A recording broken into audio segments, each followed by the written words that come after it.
नमस्कार, भारत एक्सप्रेस देख रहे हैं आप। आपके साथ मैं हूं उज्जवल मिश्रा। पीएम मोदी ने एमपी के मुरैना के एक चुनावी रैली को संबोधित करते हुए कहा कि पूर्व प्रधानमंत्री राजीव गांधी ने अपनी मां इंदिरा गांधी के निधन के बाद अपनी संपत्ति बचाने के लिए पहले से मौजूद विरासत कानून को समाप्त कर दिया। लेकिन आज के दौर में जिस विरासत कानून की बात हो रही है, वह कानून करीब 3 दशकों तक हमारे देश में लागू था, जिसे तत्कालीन प्रधानमंत्री राजीव गांधी ने खत्म कर दिया था। इस कानून का नाम था संपदा शुल्क अधिनियम 1953, अंग्रेजी में ई स्टेट ड्यूटी एक्ट। इसके मुताबिक किसी व्यक्ति की मृत्यु के समय संपदा शुल्क लगता था। ये एक किस्म का टैक्स था। इसमें क्या क्या होता है ये आपको बता देता हूं। क्या क्या होता था। 1953 के संपदा शुल्क अधिनियम के तहत संपत्ति की विरासत पर टैक्स लगता था। यह टैक्स विरासत में मिली संपत्ति के मूल्य का 85% तक हो सकता था। जैसे अभी इनकम टैक्स में स्लैब है, उसी तरह से संपदा शुल्क में भी अलग अलग स्लैब बने हुए थे। जिस प्रॉपर्टी की कीमत जितनी ज्यादा होती थी, उस पर उतना ही ज्यादा टैक्स लगता था। जैसे 20 लाख रुपए से ऊपर की संपत्तियों पर 85% टैक्स लगता था, जिसका मतलब है कि मालिक की मृत्यु के बाद लगभग उसकी सभी संपत्तियों पर सरकार का मालिकाना हक हो जाता था। हालांकि इस व्यवस्था का वैसा लाभ हुआ नहीं जैसा कांग्रेस ने सोचकर इसे लागू किया था। अब इस टैक्स का सिर्फ एक ही मकसद था। वो मकसद था आय असमानता को कम करना। साल 1985 में राजीव गांधी की सरकार ने इस कानून को खत्म कर दिया था। प्रशासनिक मुश्किलों, अनुपालन के मुद्दों और इस धारणा का हवाला देते हुए इसकी वजह से संपत्ति का फ्री ट्रांसफर बाधित हो रहा है, ये बात कही गई थी।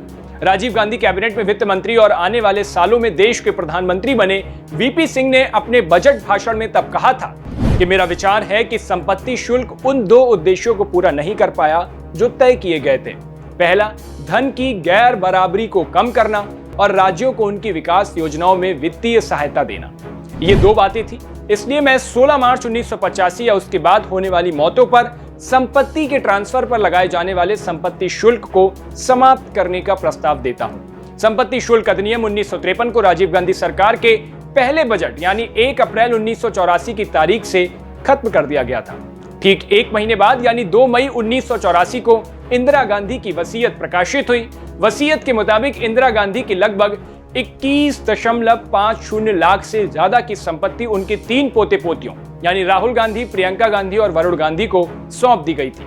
आपको बता दें कि पॉलिसी मेकर समय समय पर भारत में विरासत या संपत्ति कर लागू करने पर विचार करते रहते हैं। 2015 में भी मोदी सरकार में तत्कालीन वित्त मंत्री अरुण जेटली ने इसे लागू करने पर विचार किया था, लेकिन उस समय सरकार इस पर कोई ठोस फैसला नहीं कर सकी थी। दिसंबर 2018 में तत्कालीन वित्त मंत्री अरुण जेटली ने एक सार्वजनिक कार्यक्रम में यह तक कह दिया था कि विकसित देशों में विरासत टैक्स की वजह से अस्पतालों, विश्वविद्यालयों और अन्य संस्थानों को मदद मिलती है।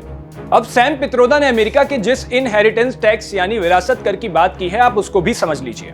इनहेरिटेंस टैक्स अमेरिका में लगने वाला एक टैक्स है।